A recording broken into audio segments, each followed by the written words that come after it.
സംസ്ഥാനത്തെ ആദ്യ സദാചാര കൊലപാതകം നടന്ന കോഴിക്കോട്ടെ കൊടിയത്തൂർ എന്ന ഗ്രാമം.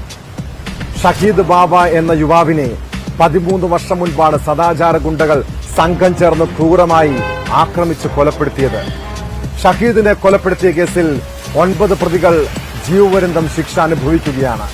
എന്നിട്ടും ആ നാടിന് മാറ്റമുണ്ടായോ? സദാചാര ഗുണ്ടകൾ വീണ്ടും കൊടിയത്തൂരിൽ അഴിഞ്ഞാടുകയാണ്. ചാത്തമംഗലം സ്വദേശി ആബിദ് എന്ന ചെറുപ്പക്കാരനെ കഴിഞ്ഞ ദിവസമാണ് അക്ഷയ സെന്ററിൽ നിന്നും ബലമായി പിടിച്ചിറക്കി കാറിൽ കയറ്റിക്കൊണ്ടുപോയി ക്രൂരമായി മർദ്ദിച്ചത്. സംഭവത്തിൽ അക്ഷയ സെന്ററിലെ ജീവനക്കാരിയുടെ ഭർത്താവിനും സംഘത്തിനുമെതിരെ പോലീസ് കേസെടുത്തു.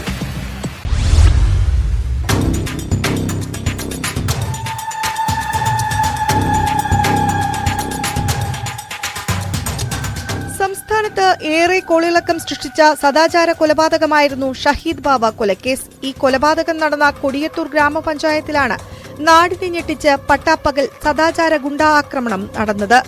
ചുള്ളിക്കാപ്പറമ്പിലെ അക്ഷയ സെന്റർ നടത്തിപ്പുകാരനായ ചാത്തമംഗലം പാഴൂർ സ്വദേശി ആബിദിനെ പട്ടാപ്പകൽ സ്ഥാപനത്തിൽ നിന്ന് പിടിച്ചിറക്കിക്കൊണ്ടുപോയി ക്രൂരമായി മർദ്ദിക്കുകയായിരുന്നു. ആക്രമണത്തിൽ തലയോട്ടിക്കും വാരിയലിനും പൊട്ടലേറ്റ് ഗുരുതരാവസ്ഥയിലായ യുവാവ് അരീക്കോട് സ്വകാര്യ ആശുപത്രിയിൽ ചികിത്സയിലാണ്.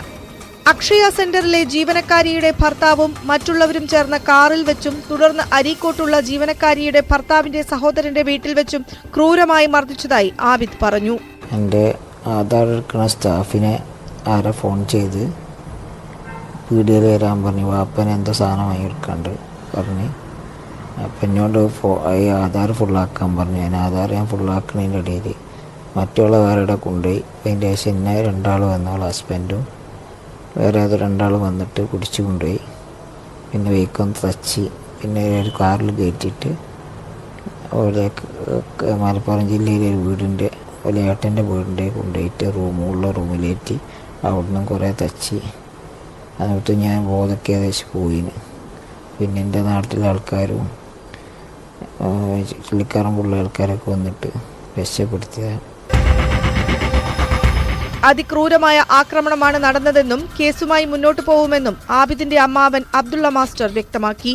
നിയമപക്ഷ അതിൻ്റെ എല്ലാ വർഷവും അതേ പോലീസ് കേസ് എല്ലാ കാര്യങ്ങളും എല്ലാ ലെവലിലും കേസ് കൊടുത്തിട്ട് ഞങ്ങൾ ധൈര്യമായി മുന്നോട്ട് പോകും. ഒരു വിട്ടുവീഴ്ചയ്ക്ക് ഞാൻ തയ്യാറില്ല. കാരണം എൻ്റെ കുട്ടീനെ ഇങ്ങനെ ആക്കിയിട്ട് ഞാൻ അമ്മാവനാണ് കുട്ടീൻ്റെ ഇങ്ങനെ ആക്കിയിട്ട് കുട്ടീനെ പ്രതികാരം ചെയ്യാതെ, അതായത് പോലീസിൽ ഞങ്ങൾ നിയമം അനുസരിക്കുന്ന ആൾക്കാരാണ്. ഓലന്മാർ ഗുണ്ടായിസല്ല. ഏത് ലെവലിലും പനി എന്ത് വന്നാലും വേണ്ടിയില്ല. കാരണം എൻ്റെ കുട്ടീനെ അങ്ങനെ ആക്കിയിട്ടുണ്ട്. സംഭവത്തിൽ മുക്കം പോലീസ് കേസെടുത്ത് അന്വേഷണം ആരംഭിച്ചു.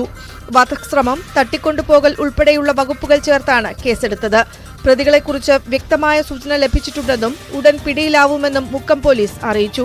അക്ഷയ സെന്ററിൽ നടന്ന ആക്രമണത്തിൽ വ്യാപാരി വ്യവസായി ഏകോപന സമിതിയുടെ നേതൃത്വത്തിൽ നടന്ന സർവകക്ഷി യോഗം പ്രതിഷേധിച്ചു. ന്യൂസ് 18 മുക്കം.